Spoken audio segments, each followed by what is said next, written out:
Bugun biz 4-asrga sayohat qilamiz. Bu davrda insoniyat tarixidagi eng dahshatli epidemiyalar yuz bergan edi. O'sha davrda ko'chalarda chiqindilar yotardi. Kanalizatsiya deyarli mavjud emas edi. Bunday sharoit kasalliklar tarqalishi uchun juda qulay muhit yaratgan. Ko'plab shaharlarda minglab odamlar bitta quduqdan suv ichardi. Suv ifloslanganda esa butun shahar kasallikka chalinishi mumkin edi.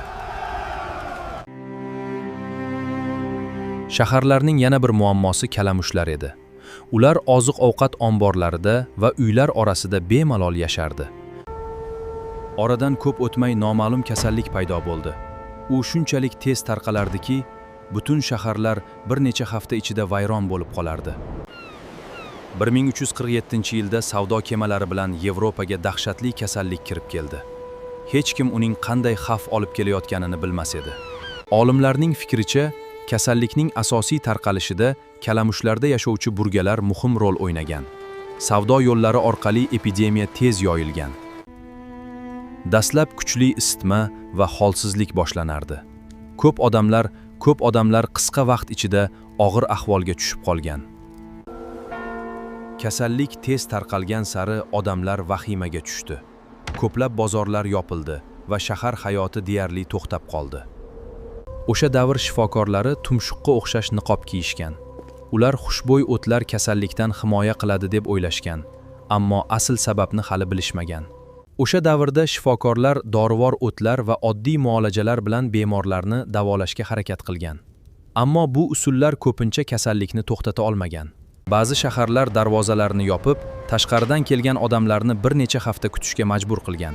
Bu keyinchalik karantin deb atalgan usulning dastlabki ko'rinishlaridan biri edi. Tarixchilarning hisobiga ko'ra, qora o'lat millionlab odamlarning hayotiga zomin bo'lgan va Yevropa aholisining katta qismini yo'qotgan. Epidemiyadan keyin ko'plab qishloqlar va shaharlar bo'shab qoldi. Odamlar hayotni qaytadan tiklashga majbur bo'lishdi. Bu fojia shifokorlarni kasalliklarni chuqurroq o'rganishga undadi. Tibbiyot asta-sekin rivojlana boshladi. Qora o'latdan tashqari, chechak ham juda xavfli kasalliklardan biri bo'lgan va ko'plab odamlarning hayotiga ta'sir qilgan. Moxov kasalligiga chalingan odamlar ko'pincha jamiyatdan alohida yashashga majbur bo'lgan. O'sha davrda bu kasallik haqida juda kam bilim mavjud edi.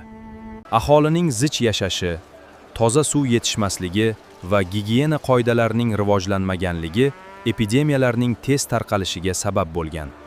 Bugungi kunda ilm-fan va tibbiyot rivojlangani sababli ko'plab yuqumli kasalliklarni aniqlash va davolash imkoniyatlari ancha yaxshilangan.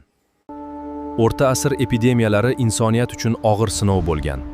Ular tibbiyot, gigiyena va ilm-fan rivojlanishining qanchalik muhim ekanini ko'rsatib berdi.